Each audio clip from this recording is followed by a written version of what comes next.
after by IMF. And the reason because of which the IMF is most sought after is because it helps the country during balance of payment crisis.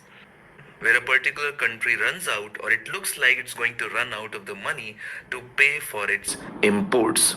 And this is what is happening in Pakistan. So when it comes to IMF, it is important for us to understand its governance structure, how the IMF organization is run.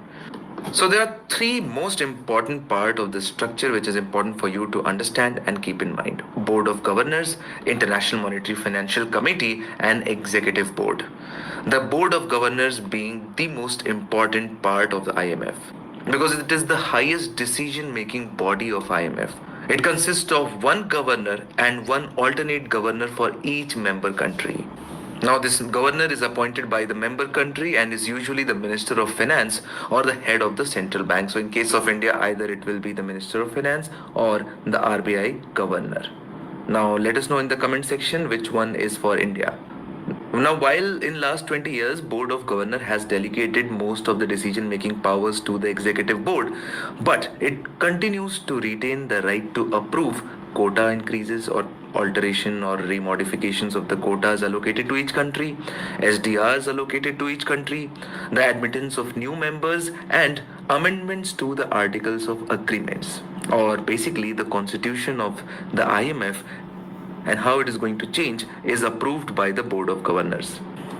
Then comes International Monetary Financial Committee which has 24 members and all these members are governors of respective reserve or federal banks. The International Monetary and Financial Committee advises and reports the IMF Board of Governors on the supervision and management of international monetary and financial situation, including responses to unfolding events that may disrupt the system. So it's just not about discussion, it's also about recommending the course of actions as well. And also, from time to time, it keeps on suggesting the amendments to the article. So whatever decisions are finally taken by the Board of Governors are ultimately recommended by International Monetary Financial Committee. And then finally, you have Executive Board, which conducts the day-to-day functioning of IMF. And it exercises the powers which have been delegated by the Board of Governors to the Executive Board. So day-to-day functioning involves the budget allocation of IMF, selection of staff and employees. All these decisions are taken by directly Executive Board. So what are the main functions? We have seen the objectives, but we haven't seen the functions which IMF performs. So we have seen that one of the objectives is to maintain or help the countries during the times of balance of payment crisis. And so what it does is that it lends the countries who are currently going through the balance of payment crisis. It gives them the loan to overcome the financial crisis. For that, it needs to maintain the surveillance, which involves monitoring of economic and financial developments of every member country. Each and every member country has a different report which is maintained by IMF.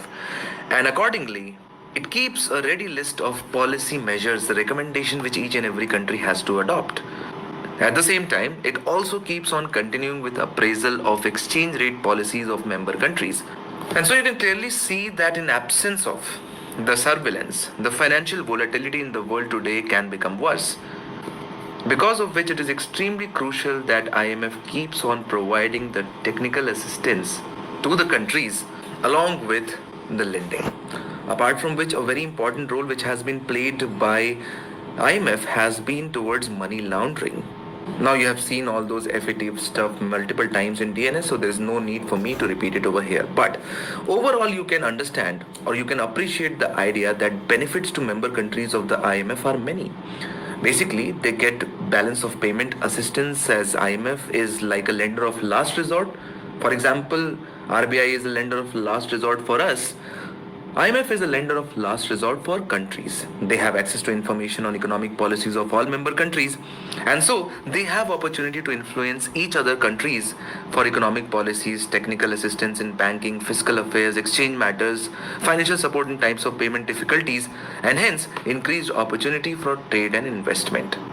Then another important feature of IMF is quota. Upon joining, each member of the IMF is assigned a quota, the amount that the country has to pay to the IMF. And so in a sense, it's like an entry fee or subscription model. Now, it is obviously based broadly on its relative size in the world economy. The larger the proportion of economy or to the global economy, the higher would be the amount paid to the IMF. Now, the quota is very, very important because it decides the subscriptions or the amount the member is obliged to provide to IMF, which is then what is used by IMF to help other countries during the times of balance of payment crisis. It's voting power, so higher the quota, higher is the voting power, and the amount of financing a member can obtain from IMF when in times of balance of payment crisis. So you can see that it is a win-win situation. The higher you contribute, higher would be your leverage for IMF. And this quota is what is denominated in special drawing rights or SDRs, the IMF's unit of account. Now, upon joining the IMF, a country normally pays up to 1/4 of its quota in the form of widely accepted foreign currencies like US dollars, euro, yen, or pound sterling, or even special drawing rights. The remaining 3/4 are paid in country's own currency. Now, a separate discussion on SDR has already been taken up in the DNS, so there is no need to extend this discussion over here. And let's now keep our focus limited to IMF. Now, having discussed the objective, functions, governance structure, it is important to discuss a very prominent feature of IMF, which is its conditionalities. You see that whenever banks lend some money, they impose conditions and it is quite fair. And just like any other bank, this global lender of last resort also imposes a lot of conditionalities on countries which borrow from IMF. And this has become one of the sticking points, especially with the developing countries, because more often than not, these conditionalities go against political economic system of a country. Now, IMF is very particular and peculiar about these conditionalities. If a country wants a loan, they have to first carry out, or immediately after getting the loan, they have to carry out these reforms in their countries. The IMF requires the government seeking assistance to correct macroeconomic imbalances in the form of policy reforms. Now, since the funds are delivered in tranches or in installments, if country does not perform those reforms, the IMF is going to stop or withhold the future installments. For example, it expects the countries to carry out austerity measures or cutting down their government expenses. Then it wants the countries to devalue their currencies. Then it wants the countries to promote trade liberalization. So if you see, India carried out LPG reforms in 1991 because of IMF conditionalities, because India faced a balance of payment crisis immediately preceding that particular year. And it's because of IMF that government of India had to carry out wide-ranging reforms of LPG, which are still continuing, by the way. Then it requires the countries to open up to foreign investments, not just in terms of increased limit into domestic market. So for example, access to capital market, access to stock market, but also it expects the countries to provide absolute protection and empowerment of foreign investment. So it does not want countries to discriminate among domestic investors and foreign investors. Then also it talks about downsizing the government and carrying out privatization. It also wants countries to reduce their budget on subsidies to the poor people. And of course, wide-ranging governance reforms like including transparency and accountability in the government is also one of the criteria. Now, countries do want funds, but they do not like these conditionalities. For example, let's say if a country wants to go on socialist lines, they want to continue with subsidies. For example, a country like India, which has a fair share of poor people, some of the sectors the government of India would always want to keep in government hands, and that is why they do not like privatization or other countries. And so, because of which, and various other issues, the IMF's global reach and respect has declined in last 2 decades.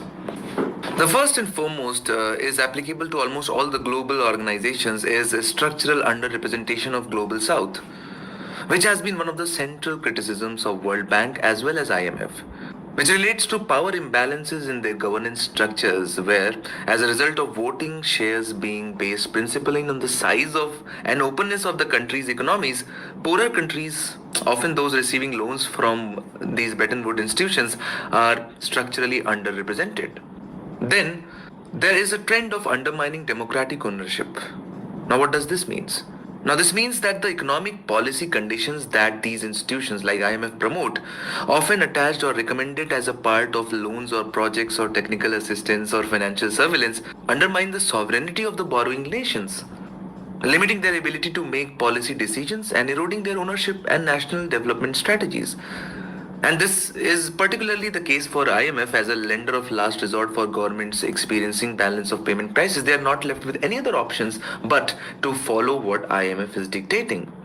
Then, one size fits all policy measures taken by IMF, irrespective of the society, state of development, size of economy. IMF recommends almost the same thing to each and every country because, of course, the idea is to open up each and every country so that developing countries are always at advantageous situation, and that is what the problem is.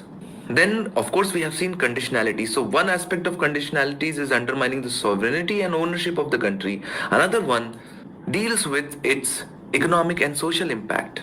Although in a short run it might look like that privatization would include or would induce efficiency and transparency, but in long term you see it leads to the creation of monopoly. Then there are certain basic essentials in which the government has to stay there to serve the poor people. Apart from that, cutting down subsidies impact the society in a great deal, and that is what IMF does not pay attention to. Then apart from that, one of the funny instances of so-called you can say biasness or in some cases racism is that the managing director, the number one official of IMF, has always been a European, and that has been the convention. And even after doing everything, there have been instances where IMF has failed. For example, 2008 and 9 financial crisis, IMF could do nothing to prevent or even predict. And so these are the reforms which the IMF must carry out, apart from, of course, quota reform, which has been discussed in the DNS.